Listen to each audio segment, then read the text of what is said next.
No niin, hyvää iltapäivää munkin puolesta. Matti loi mulle äsken kovat paineet, kun hän sanoi, että mun pitää puhua tästä globalisaatiosta hienommin, mitä se oli, hienommin, kauniimmin ja vakuuttavammin. Katsotaan, miten se onnistuu. Mistä löytyy uusi vauhti? Ennen kuin mä menen tähän, niin mä ehkä sanoisin tähän alkuun, että kun teille tulee kysymyksiä, kommentteja, vastaväitteitä, mitä tahansa, niin keskeyttäkää vaan saman tien, niin ei pidetä mitään erillistä kysymys-vastaus-sessiota lopuksi, vaan keskeyttäkää ihan vapaasti. Mä yritän tähän kysymykseen, mistä löytyy mistä löytyy uusi vauhti, niin mennä oikeastaan 5 askeleen kautta. Tämä alku koskee globalisaatio, sitä, että mikä tässä on muuttunut. Oikeasti Matti sitä jo vähän raottikin, mutta mennään siinä ehkä pikkasen pidemmälle. Toinen kohta liittyy sitten sen seuraukseen, mitä tämä on tarkoittanut, miten se käytännössä on näkynyt nimenomaan arvonmuodostuksen tai lisäarvon syntymisen suhteen. Mitä muutoksia siinä on tapahtunut.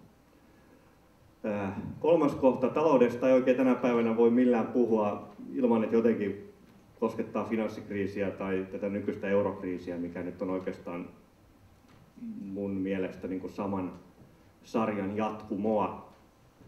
Ja sen jälkeen mennään ICT-alaan, tänne Salossa kun ollaan, niin se koskee varmasti hyvin monia ja on tietenkin läheinen monille. Ja sitten viimeiseksi tullaan sitten, että no mikä tulevaisuuteen, että miten sitä tulevaisuutta voisi katsoa ja mikä määrittää tulevaisuuden. Mutta näillä mennään ja aloitetaan siitä globalisaatiosta, että mitä on nyt oikeastaan tapahtunut. Tämä voi ajatella niin kuin toimintaympäristön näkökulmasta. Vuoden 1985 jälkeen maailmantalouteen on tullut, riippuu vähän laskentatavasta, 2-3 miljardia uutta ihmistä osaksi maailmantaloutta.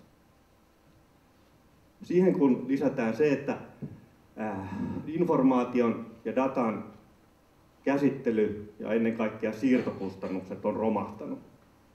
Jos ajattelet, että vaikka vuonna 1985, että jos olisi pitänyt ottaa puhelu tästä Kiinaan Shenzheniin, niin ei olisi ollut ihan helppo juttu. Puhelu olisi pitänyt ehkä tilata sieltä erikseen vaikka pari viikkoa etukäteen. Nyt tänään meillä on internet ja me vaihdetaan tietoa sekä Aasiaan että sitten toiselle puolelle Amerikoihin reaaliaikaisesti. Sitten kun lisätään yhtälöön vielä teknologian siirto. Ja tässä on nyt avainasemassa oikeastaan monikansalliset yritykset. Ja tämä on oikeastaan iso asia, mikä usein jää tietyllä tavalla vähän peittoon.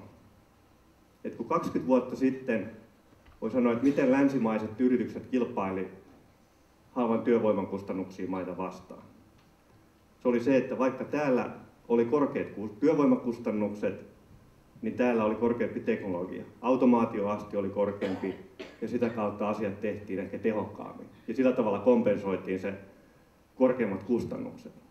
No se mitä tänään tapahtuu on se, että se teknologia, minkä varassa me aikaisemmin oltiin, se korkeampi tuottavuus, niin monikansallisten yritysten toimesta ja tietenkin muidenkin myös, mutta etunenässä tässä on monikansalliset yritykset, se teknologia siirtyy hyvin nopeasti sinne kehittyvien maiden käytettäväksi. Tätä ei ollut vielä muutama 10 vuosi sitten ja tänään se on. Eli on yhä vaikeampi kilpailla sillä, että meillä on korkeampi automaatioaste. No ei ole kauaa, koska se siirretään erittäin nopeasti muualle. Ja sitten tämä 4. kohta, mikä on oikeastaan poliittinen päätös tai poliittisten päätöksen seurauksena on tullut se, että maailmankauppaa ja pääomaliikkeitä, työnliikettä on vapautettu poliittisen päätösten seurauksena. Ja voisi sanoa, että näiden 4 ilmiön seurauksena tai muutoksen seurauksena on tapahtunut se, että eri yritysten arvoketjut on pirstaloitunut. Ne on pirstaloitunut eri yrityksiin ja ne on pirstautunut maailmanlaajuisesti muihin maihin tai eri maihin. Ja mitä tämä sitten tarkoittaa käytännössä on se, että se kansainvälinen kilpailu, että mun mielestä se globalisaation iso muutos ei ole se, että me kilpaillaan nyt, että yritykset kilpailevat kansainvälisesti keskenään. No kyllä ne kilpaili 20 vuotta sittenkin ja 30 vuotta sitten. Mutta se, mikä on se iso muutos, on se, että se kansainvälinen kilpailu, sen lisäksi, että se on siellä yritystasolla ollut aikaisemmin, ja se on sitä tänä päivänä tietenkin myöskin, ja ehkä voimakkaampana, on se, että se kansainvälinen kilpailu tapahtuu ihan hienojakoisemmalla tasolla. Ja se hienojakoisempi tarkoittaa sitä, että siellä yritysten sisällä eri toiminnot ja jopa työtehtävät kilpailee siitä, että mihin ne sijoitetaan. Kun ne aikaisemmin oli tyypillisesti, ne rakentui hyvin lähelle samoja alueita, tuli kansallisia klustereita tai oikeastaan alueellisia klustereita, niin kuin Salo on hyvä esimerkki siitä. Ja nyt, kun ne työtehtävät ei ole enää niin sidottuja toisinsa, niin ne jopa työtehtävätasolla ne on hajautunut maailmalla. Ja tämä on aiheuttanut sitten sen, että ne kansalliset klusterit, mitä meillä oli vielä jokunen aika sitten, on aika pitkälle hajonnut ja niistä on tullut globaaleja arvoverkostoja, koska ne työtehtävät niitä voidaan sijoittaa muuallekin kuin sen yrityksen välittömään läheisyyteen. Ja sitä kautta arvon lisä on myöskin hajautunut maailmalle, kun ne työtehtävät on hajautunut, ja miksi sitten meidän pitäisi nyt olla arvon lisästä jotenkin erityisesti kiinnostunut?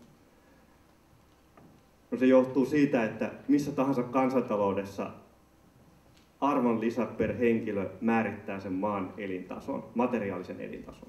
Se on siis arvon lisä, jos se laskee yrityksestä, niin se on siis jalostusarvo. Ja kun maan sisällä tehdyt jalostusarvot summataan yhteen, sitten tulee bruttokansantuote. Ja sen takia puhun arvon lisästä, koska se on käsitteellisesti sama asia. Yritystasolla laskettu arvonlisä tai tuotetasolla laskettu arvonlisä on kansantalouden tasolla sama kuin BKT. No, missä arvo syntyy? Mä sanoin tuossa, tai mainitsin alussa, että tämä globalisaation uusi vaihe on aiheuttanut sitten sen, että ne arvon lisä on hajautunut maailmalle, ja se myöskin, että missä se arvo oikeastaan syntyy. 20-30 vuotta sitten me elettiin vielä maailmassa, jossa suurin osa teollisuusyrityksistä kilpaili sillä, että ne osaa valmistaa. Se valmistaminen oli tavallaan niukka luonnonvara. Kaikki ei osannut valmistaa, ja sillä tavalla useimpien teollisuusyritysten ydin oli siinä varsinaisessa valmistustoiminnassa. Ja sitten oli tukitoimintoja, niin kuin tuossa kolmion yläosassa on mainittu, tutkimus- ja tuotekehitys, rahoitus, hankintatoimi, logistiikka, pääkonttoritoimi. Ne oli tukitoimintoja. Ja nyt me eletään maailmassa, jossa valmistusosaamisesta on oikeastaan tullut, sitä saa ostettua mistä vaan. No aikaisemmin se oli niukka luonnonvara, nyt sitä voi ostaa.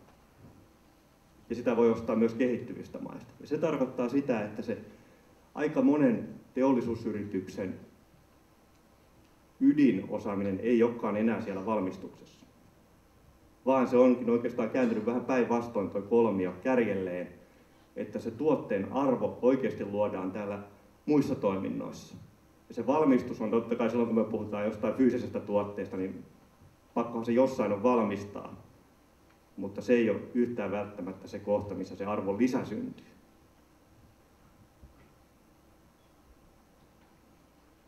Tässä on esimerkki. Meillä on tällä hetkellä meneillään Etlassa yksi iso tutkimusohjelma, missä on teemana just tämä arvonlisän syntyminen. Ja tässä on vain kuvailma yhden yrityksen, mikä meillä on mukana siinä. Siis tämä on tekstiilialan yritys, sen arvoketjusta. Nämä tekee, ei oikein näköjään, menee pikkasen kalvolta tai lauseet tuolta tai tekstikohdat osittain yli. Tuolla vasemmassa laidassa on tämä kuluttaja, eli se on se loppukäyttäjä, ja sitten on nämä arvoketjun eri vaiheet. Tässä tapauksessa on vähittäiskauppaa, tukkukauppaa, sitten on tämä kyseinen yritys, joka on brändinomistaja. Tämä yritys luokitellaan tekstiiliteollisuuden yritykseksi, mutta se on itse asiassa yritys, jolla ei ole valmistusta ollenkaan. Eikä sillä ole koskaan ollutkaan sitä valmistusta. Se ei ole siis ulkoistanut valmistustoimintaansa, koska sillä ei ole missään vaiheessa ollut omaa valmistusta. Vaan se ostaa sen muualta, sen tekstiilituotteen. Se kyllä suunnittelee, tämä kyseinen yritys, silloin se brändi, se suunnittelee ne tuotteet, designaa ne, silloin laadunvarmistus itsellään, myynti, johto, varastot, mutta ei se sitä itse tee. Ja sitten siellä on arvoketju, mennään taaksepäin tuolla ja viimein täällä toisessa laidassahan ollaan sitten niin kuin alkutuotannossa, materiaalien tuotannossa, kaivoksissa, puuvilla, pelloilla, öljykentillä, jos on muovista puheesta ja niin edespäin. Mä tuun vähän myöhemmin tähän uudestaan tähän arvonlisän syntymiseen, mutta tämä on tavallaan se ajattelu, että yrityksethän voi vähän itse miettiä ja päättää sitä, että missä kohtaa he haluavat tässä olla. Jos otetaan yritys, niin sehän ei ole tuomittu, jos se tänään toimii tässä jossain kohtaa, niin se ei ole tuomittu, että sen pitää nyt tästä ikuisuuteen siinä olla. Vaan se voi tietenkin omilla investoillaan tai sitten ulkoistuksellaan siirtyä tuossa tai pyrkii siirtymään tässä linjassa johonkin suuntaan. Ja jos ei se itse sitä tee, niin tietenkin kilpailijat voi sen tehdä.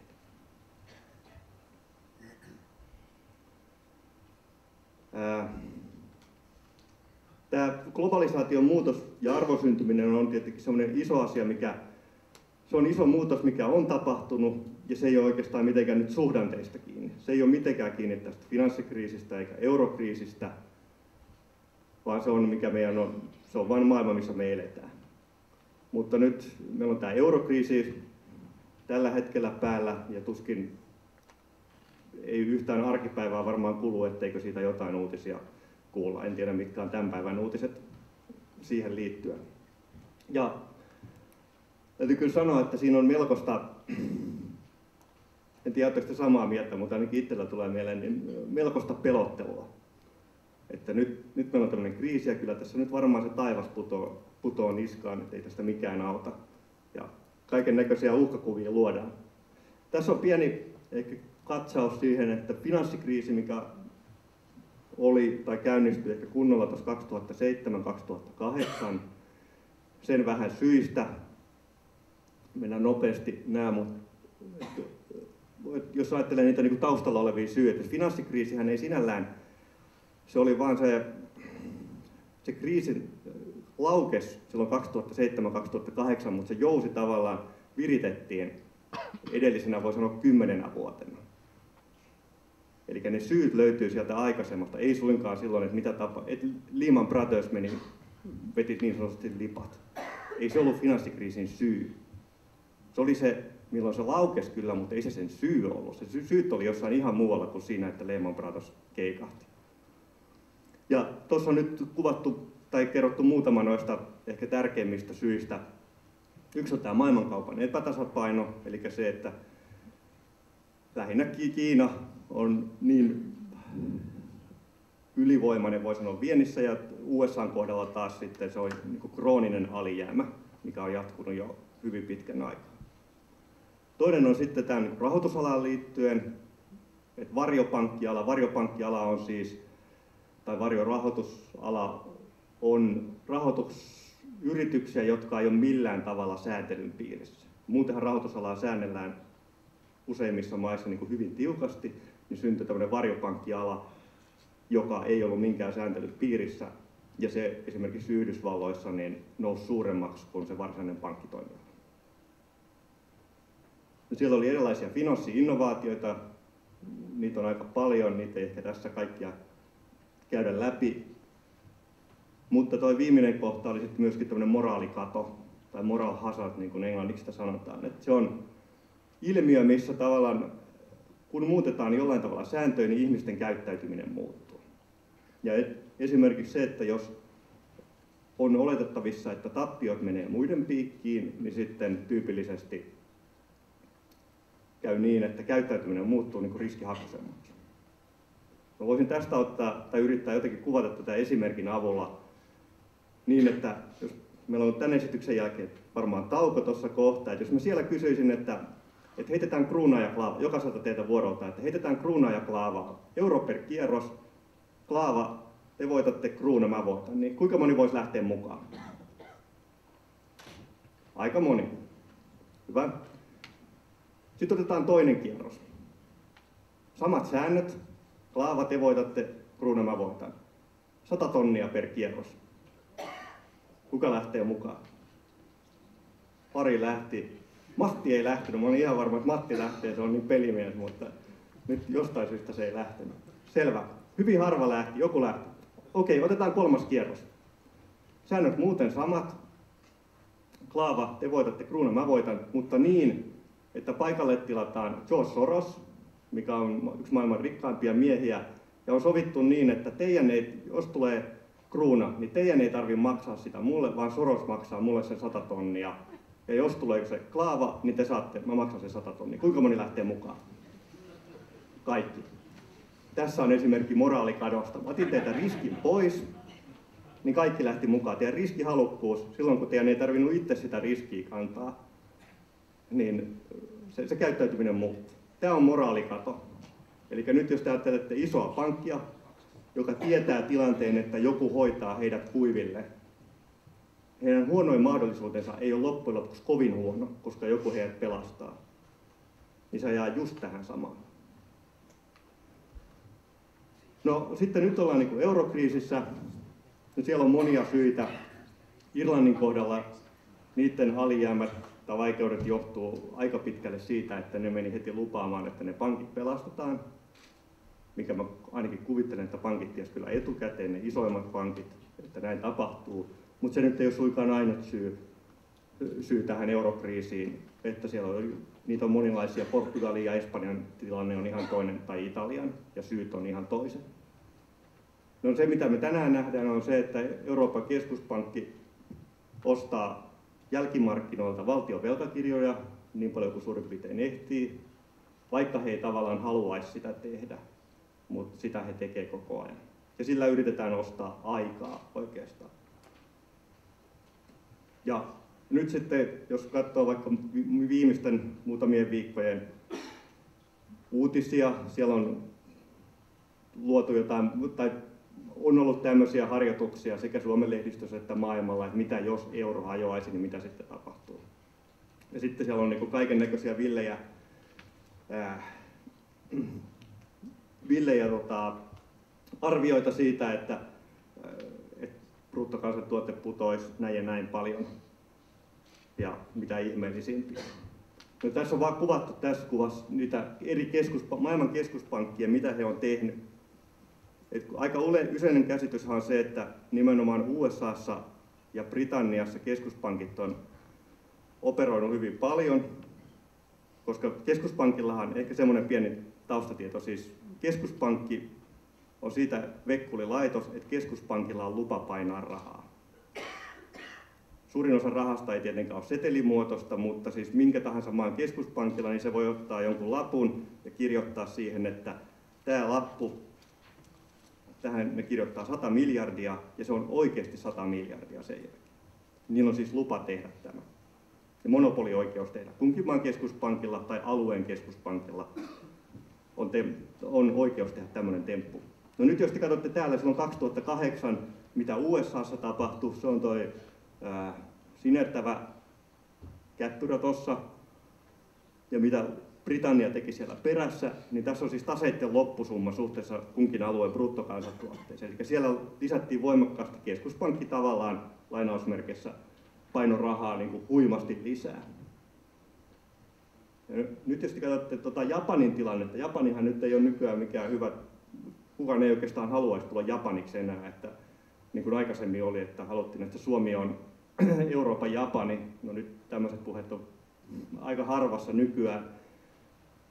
Japanin keskuspankissa, nyt tuli liian pitkä puhe ilmeisesti, automaattimuistutus. Nyt jos te tästä katsotte, että mitä Euroopan keskuspankki on tehnyt, miten sen taseen loppusumma on, mitä sille on tapahtunut, niin katsotte tuossa 2011 vuotta ja sen loppupuolta, niin te näette, mitä se keskuspankki nyt oikeasti tekee. Sen tase siis on niin kuin kasvanut hurjaa vauhtia ja kasvaa edelleen. Jos te katsotte Suomen Pankin tasetta, niin te näette samanlaisen jutun. Ne on tietenkin linkissä keskenään, koska Suomen keskuspankki on tietenkin osa eurojärjestelmää. Suomen Pankin tase on kolminkertaistunut vuoden sisällä, sen loppusumma. Se tarkoittaa sitä, että keskuspankit pumppaa rahaa, yrittää pumpata rahaa talouteen. No nyt tästä olisi sitten helppo vetää kaiken näköisiä maailmanlopun johtopäätöksiä, että tämä johtaa sitten hyperinflaatioon tai sitten ei johda, että tulee maailmanlaajuinen lama. niin kuin sanottu, niin mun mielestä se on niin kuin tolkutonta pelottelua siinä, että maailma loppuu, että meillä on niin eurokriisi ja nyt tämä maailma suurin piirtein loppuisi tähän. Tämä on vähän samanlainen tilanne kuin jos teistä joku on lukenut Asterixia, niin siellähän tämä gallialaiset aina pelkää sitä, että taivas putoo niskaan. Ja mun mielestä se on vähän niin kuin samanlainen tilanne nytkin, että pelotellaan, että taivas putoisi niskaan, jos ei me jotain tehdä. Jos ei me tehdä Euroopan vakautusmekanismia tai jos tapahtuu sitä tai tätä, niin taivas putoo niskaan. Mä en usko tähän alkuunkaan. No joku voisi sitten sanoa, että jos se taivas putoo niskaan, niin joku voisi sanoa, että se, että Nokia lopettaa toiminnot Suomessa, niin se olisi tämmöinen yksi taivas putoo niskaan skenaario. Niin se joku on esittänytkin. No mä en usko kyllä siihenkään. Tässä on, jos yrittää miettiä nyt tätä ICT-alaa, teistä aika moni on sillä sektorilla. Me tehtiin tässä tämän vuoden aikana tai alkuvuodesta yksi pieni tutkimus, missä me yritettiin kartoittaa sitä, että kuinka paljon teollisuudessa tehdään ohjelmistokehitystä, tai miten yleistä se ohjelmistokehitys on teollisuudessa. Siis nyt ei puhuta ohjelmistoyrityksistä, joiden pääbisnes on ohjelmistojen tekeminen, vaan teollisuusyritysten tekemästä ohjelmistokehityksestä. Et samalla tavalla kuin Nokialla on omaa softakehitystä, niin Koneella on omaa softakehitystä, Ponssella on omaa softakehitystä, KCI Konecrainsilla, joka tekee noita nostureita, on omaa softakehitystä. Niin tämä kuvaa näiden teollisuusyritysten ohjelmistokehitystä ja sitä myöskin, että miten he näkevät heidän oman tulevaisuutensa, mikä on tässä pystyakselilla oleva. Ja se ehkä pääviesti tuossa on, että yllättävän monella, ainakin itselleni se oli yllätys, että miten paljon ensinnäkin valmistamassa teollisuudessa ylipäätänsä on ohjelmistokehittäjiä, ja sitten se, että miten kuitenkin nähdään, että niiden ohjelmistojen merkitys tuotteissa kasvaa lähivuosina. Ja jos tuosta nyt katsoo se elektroniikka-ala, mihin nyt tässä telekommunikaatiokin lukeutuu, tai Nokia, niin se on tietenkin tuolla oikeassa yläkulmassa tai yläneliössä, mutta niin on toi muu laitevalmistuskin. Se muu laitevalmistus tarkoittaa nimenomaan, siellä on siis sisällä nämä esimerkiksi äsken mainitut Konecranes, Ponsse, mitä vielä voisi olla, Oilonin maalämpöpumput, mitä ikinä, satoja eri yrityksiä, joilla on ohjelmistokehittäjiä.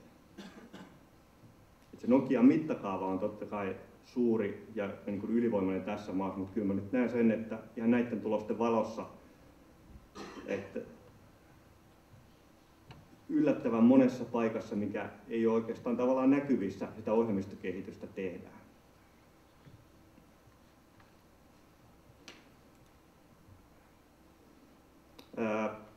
Tässä on vielä vähän jatkona siihen edelliseen ja myöskin siihen, mä näytin aikaisemmin sen nuolikuvion, sen tekstiilituotteen arvoketjusta. Tässä on yksi konkreettinen tuote. Tämä liittyy tähän meidän aikaisemmin mainittuun tutkimukseen, missä tutkitaan arvonlisää. Tässä on siis elektroniikkatuote, kuluttajatuote. Tämä ei ole kännykkä. Mä en saa sanoa tämän yrityksen nimeä, mutta sen verran mä voin sanoa, että tämä ei ole kännykkä siis. Nyt jos me katsotaan tämän yrityksen näkökulmasta, sitä siis se valmistaa elektronisia tuotteita, jos me katsotaan niiden kustannuspuolta, että mistä se kustannus tulee.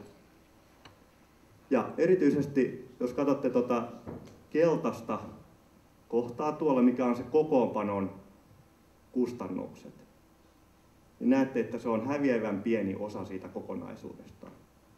Se on 3–4%. Se kokoonpanon, mitä tuossa mitäs päin me tässä ollaan, missä se tehdas, Nokia-tehdas se on, tuolla suunnassa. No, nyt meni kompassi sekaisin. Niin se loppukokoonpanon tuoma kustannus siitä tuotteen koko kustannusrakenteesta ja koko arvonlisästä on aika pieni. Tuon tuotteen kohdalla se on tosissaan 3–4%, ja mä tiedän, että se on kännykässä sitä samaa koko luokkaa. Teistä, jotka on Nokialla töissä ymmärtääkseni, niin sitä samaa luokkaa se on. Ne kustannukset syntyy hyvin vahvasti muualla, osittain siellä komponenteissa, mutta jos katsoo tätä isoa mälliä, jota oranssia tai ruskeata tuossa, niin ne on niitä yritysten tavallaan sisäisiä palveluita.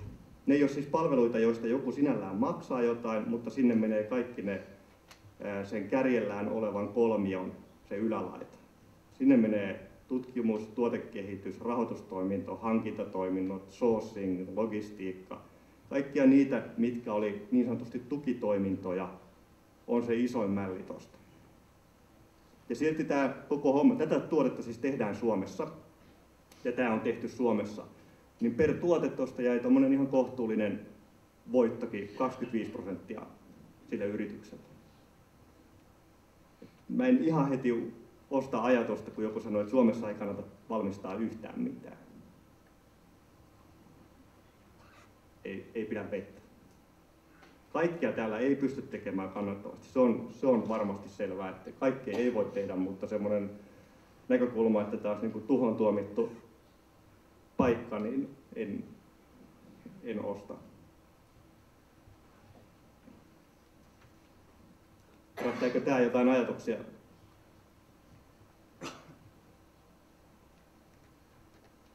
No, mitä varten sitten valmistus lähtee pois?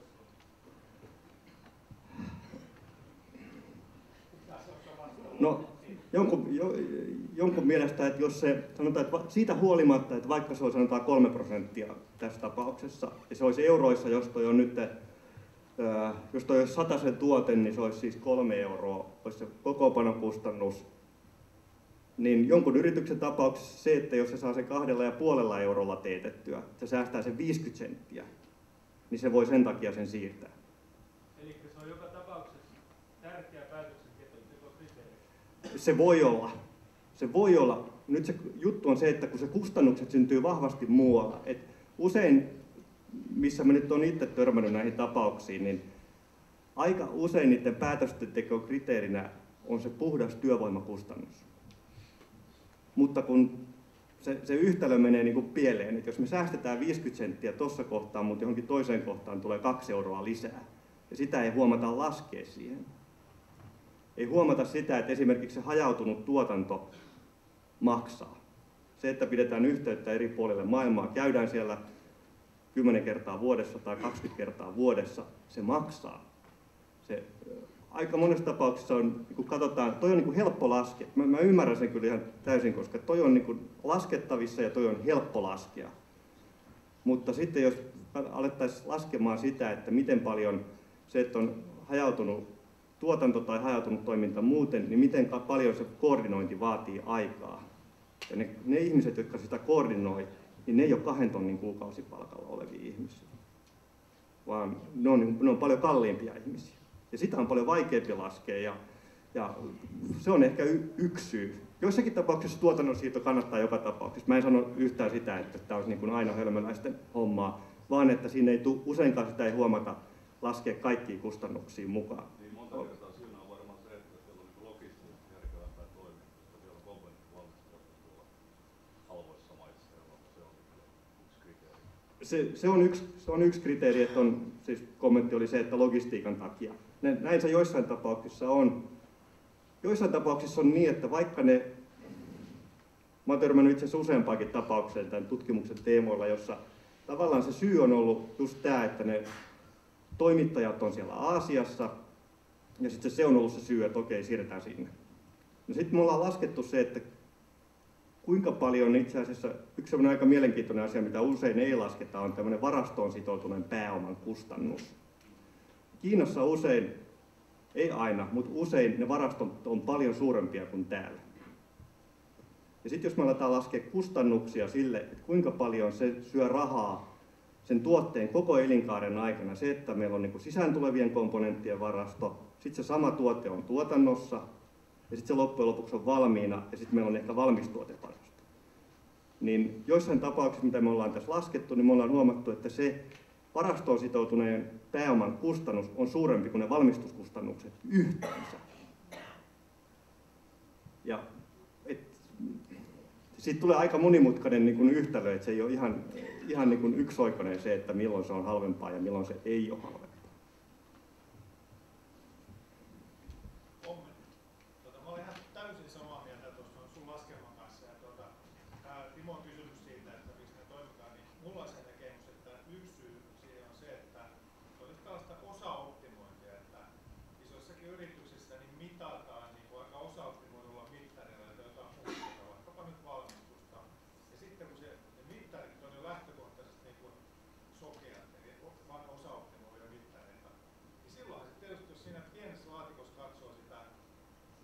pyöritään tuossa keltaisen viipaleen, se on se koko maailma, missä pyöritään. Silloin kun sitä katsotaan suhteellisesti, niin se näyttää valtavan niin kuin halvalta se aasialainen vaihtoehto. Mutta sitten jos katsotaan holistisemmin sieltä niin kuin total cost of ownership näkökulmasta ja business näkökulmasta, niin huomataan aika usein, että ne tehdyt Aasiasiirrot ovat jopa tappiollisia. On aika pitkälle tai hyvinkin pitkälle samaa mieltä. Että se, usein se, toi on niin helppo kohta, mitä katsoja, toi on niin laskettavissa ja se on tavallaan ymmärrettävä, että sen takia se fokus on mennyt tohon ja sitten jää huomaamatta, että siellä ne muut kustannukset voikin sitten voi kompensoida tuon edun, mikä tuosta tulee. Kokoonpanon overheadit niin on usein linkissä tuohon kokoonpanoon. Osittain joo, mutta se ei välttämättä ole niin, että ne siirtyy, niin kuin näissäkin tapauksissa, niin se osittain tämä kyseinen yritys myös teettää tuotteita Aasiassa ja niillä syntyy kyllä niitä overheadeja aika paljon niissäkin tapauksissa, että vaikka se on ihan totta, että ne osittain on linkittynyt, ihan varmasti on, mutta osittain käy niin, että ne overheadit silti säilyy siellä kalliin kustannustason maassa.